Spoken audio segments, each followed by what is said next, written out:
Mayor equation basically क्या है, एक रिलेशन है किसके बीच में, सीपी, सीवी और आर। हम लोगों ने एक टॉपिक पहले बनाया था, सीपी मतलब specific heat at the constant pressure, और दूसरा आता है CV, specific heat at the constant volume. और मैंने आपको बताया था why CP is greater than CV. जो सीपी होता है, specific heat at the constant pressure, always greater than होती है specific heat at the constant volume. और ये क्वेश्चन सीबीएसई बोर्ड में बहुत पूछा जाता है। इसका मतलब क्या था, 1 ग्राम गैस लीजिए, दोनों का 2 कंटेनर लीजिए, एक में, दोनों कंटेनर में 1-1 ग्राम गैस रखिए, लेकिन एक सिस्टम में प्रेशर कांस्टेंट करिए, एक में वॉल्यूम कांस्टेंट करिए, और दोनों सिस्टम को तब तक हीट दीजिए जब तक कि दोनों का टेम्परेचर 1 डिग्री सेल्सियस ना राइज हो जाए, दोनों का टेम्परेचर 1 डिग्री सेल्सियस ना राइज हो जाए। और उसके बाद जब तक हीट दिया आपने, तब तक दोनों का आपने देखा 1-1 डिग्री सेल्सियस टेम्परेचर राइज हो गया। उसके बाद हम ये देखते हैं कि जो कांस्टेंट प्रेशर था, उसमें 1 ग्राम गैस का टेम्परेचर 1 डिग्री सेल्सियस बनाने के लिए हमें हीट ज्यादा सप्लाई करनी पड़ती है as compare to constant volume के। तो इसका मतलब 1 ग्राम गैस का 1 डिग्री सेल्सियस टेम्परेचर बढ़ाने के लिए कांस्टेंट प्रेशर पे हीट ज्यादा देनी पड़ी। इसका मतलब इसका स्पेसिफिक हीट ज्यादा है किसके कंपैरिजन में, कांस्टेंट वॉल्यूम को। तो ये हम लोगों ने पहले प्रूफ किया हुआ है। इसी चीज को मैथमेटिकल टर्म्स में कैसे प्रूफ करते हैं, फर्स्ट लॉ ऑफ थर्मोडायनामिक्स की हेल्प से वो करने जा रहे हैं। तो देखो जरा इसमें,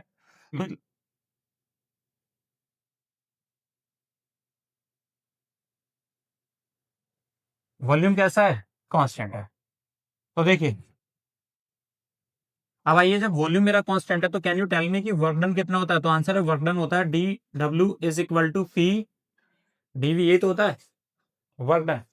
अब मेरा अगर वॉल्यूम सेम है बेटे, तो अगर वॉल्यूम सेम है तो बता सकते हो कि वॉल्यूम में कितना चेंज आया होगा। तो वी सेम है ना मेरा, तो वी की वैल्यू तो सेम है। अगर मेरा वी सेम है तो डीवी की वैल्यू कितनी हो गई, 0। अगर डीवी की वैल्यू चेंज हो गई, 0 हो गई, तो वर्क डन कितना हो गया, 0। इसका मतलब ये हुआ, जब कांस्टेंट वॉल्यूम होता है उस कंडीशन में सिस्टम कुछ वर्क डन नहीं करता क्योंकि वॉल्यूम चेंज नहीं होता।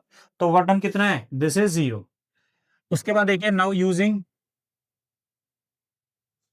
फर्स्ट लॉ ऑफ थर्मोडायनामिक्स, क्योंकि फर्स्ट लॉ ऑफ थर्मोडायनामिक्स से प्रूफ करना है। तो फर्स्ट लॉ ऑफ थर्मोडायनामिक्स कहता है कि एक सिस्टम को जो हमने हीट सप्लाई करी है वो किसके इक्वल है, this is work done plus change in internal energy. तो यहाँ पर अगर मैं बात करूं तो डी क्यू तो मैंने हीट सप्लाई करी, लेकिन वर्क डन कितना करा सिस्टम ने, 0। और किसके इक्वल हो गया, दिस इज इंटरनल एनर्जी, मतलब डी क्यू किसके इक्वल है, this is D you, equation number first. लेकिन ये हीट हमने कितनी सप्लाई करी है भाई, ये कैसे पता चलेगा, हीट कितनी सप्लाई करी है। नाउ द हीट सप्लाई, और हमें पता है हीट सप्लाई के लिए हमने फार्मूला पढ़ रखा है already, delta Q is equal to M C delta T. तो होता है, अरे जितनी हीट देंगे उतना क्या चेंज होता है, टेम्परेचर चेंज होता है, सीधी सी बात है। और टेम्परेचर कितना चेंज कर रहे हैं, यस, 1 डिग्री सेल्सियस, ये जितना भी टेम्परेचर चेंज कर रहे हैं उसके लिए जितनी हीट दूंगा उतना टेम्परेचर ज्यादा राइज होगा। तो हम हीट सप्लाई करते कितने, और हीट सप्लाई किस केस में कर रहे हैं, कांस्टेंट वॉल्यूम पे। तो हम ये बोल सकते हैं डी क्यू, जो हीट सप्लाई करा, मास कितना है 1 ग्राम, और सी कितना है, स्पेसिफिक किस पे, कांस्टेंट वॉल्यूम पे। और टेम्परेचर कितना चेंज करा, suppose to be D T. पहले टेम्परेचर था 27 डिग्री, अब कितना कर दिया 28 डिग्री, तो चेंज कितना करा, 1। नहीं है समझ में, तो इस कितना, दिस इज डी टी। इस इक्वेशन नंबर कितना डाल सकते हैं, इक्वेशन नंबर सेकंड। अब जरा फर्स्ट को देखो, सेकंड को देखो, दोनों तो सेम है, D Q is equal to, तो from equation first and second, आप चाहे तो dt की वैल्यू यहाँ पे 1 भी लिख सकते हैं, 1 degree Celsius change in temperature. तो दोनों बराबर आ गए, तो कितना आ गया बेटा यहाँ से, तो आंसर है D U is equal to C V D T, ये तो आ गया। और इसको अगर हम ये लिखें सी वी डी टी, तो दिस इज, इसे इक्वेशन नंबर डाल दिया हमने, इक्वेशन नंबर थर्ड। ये बात समझ में आती है। अब आना जरा कांस्टेंट, ये तो वॉल्यूम की बात आ गई, अब आइए एट कांस्टेंट प्रेशर।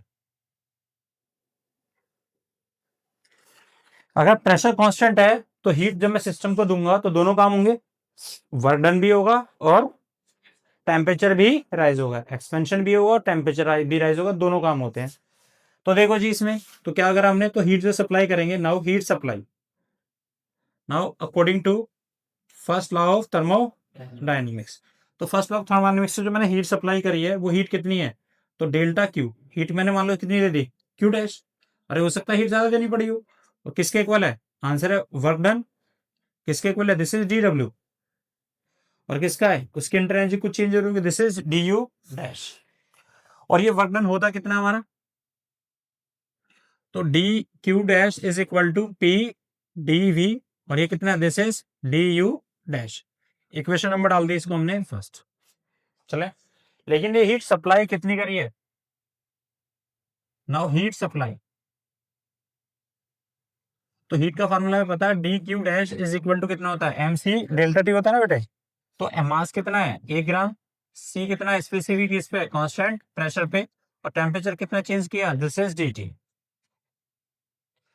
तो ये हमारा this is D Q is equal to C P D T. अभी इस डी क्यू की वैल्यू यहाँ पुट कर सकते हैं जी, इसमें पुट इन इक्वेशन, कौन सी है, यार इक्वेशन डालते जाओ, से थर्ड थी ना ये, इसे इक्वेशन फोर्थ डाल, कौन सी डालनी, फोर्थ, इक्वेशन 4। तो कितना आ गया जी यहाँ से, तो डी क्यू की जगह कितना आ गया, सी पी डी टी, और ये कितना है, टी डी वी प्लस कितना है, D U dash, equation number 5। लेकिन फर्स्ट और सेकंड केस इन दोनों में एक चीज नोटिस करो कि दोनों में टेम्परेचर तो सेम ही रेट से चेंज कर रहे हैं। अगर यार इसमें टेम्परेचर अगर मैं 1 डिग्री चेंज कर रहा हूं तो उसमें भी कितना चेंज कर रहा हूँ, 1 डिग्री तो चेंज कर रहा हूँ। अगर यहाँ 5 डिग्री टेम्परेचर चेंज करूंगा तो वहां भी तो टेम्परेचर 5 डिग्री टेम्परेचर चेंज करूंगा। अगर मैं 2 कंटेनर ले रहा हूँ और दोनों कंटेनर में मैंने सेम एक ग्राम गैस भर दी और मैं दोनों को हीट दे रहा हूँ, लेकिन कब तक हीट दूंगा, जब तक कि दोनों का टेम्परेचर एक बराबर राइज ना हो जाए। उसके बाद ही तो बताऊंगा कौन सा सिस्टम हीट ज्यादा ले रहा है और कौन कम ले रहा है। और उसके लिए टेम्परेचर हम कैसा लेते हैं, दोनों के लिए इक्वल लेते हैं, और वो टेम्परेचर कितना करते हैं, 1 डिग्री सेल्सियस। नहीं है समझ में। और नेचर में ऐसी कौन सी फिजिकल क्वांटिटीज है थर्मोडायनामिकल सिस्टम में जो टेम्परेचर के सेम होने से सेम हो जाती है, तो आंसर है इंटरनल एनर्जी। जब इंटर एनर्जी सेम है तो चेंज इन इंटर एनर्जी दोनों केस में कितना होगा, सेम होगा। अरे जब चेंज कैसा है, जब टेम्परेचर दोनों में सेम रेट से चेंज हो रहा है तो दोनों केसेस में इंटर एनर्जी सेम रेट से तो चेंज हो रही होगी।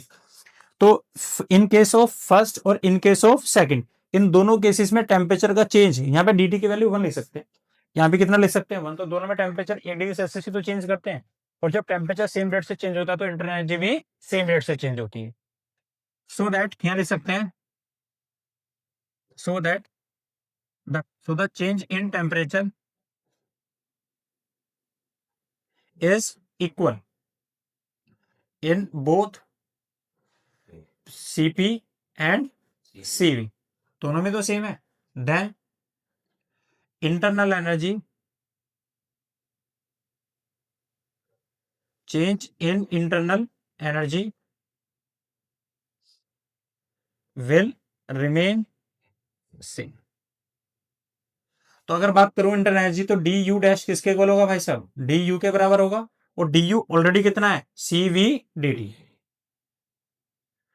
इसकी वैल्यू पुट कर दो, पुट इन फिफ्थ। अगर फिफ्थ इक्वेशन पुट करेंगे तो C V D T is equal to कितना आ गया, P D V plus C V D T. इसको उठा के ले जाओ तो C P D T minus C V D T is equal to कितना आ गया, पी डी वी नहीं आ गया, equation number 6। Clear. Now using ideal gas equation,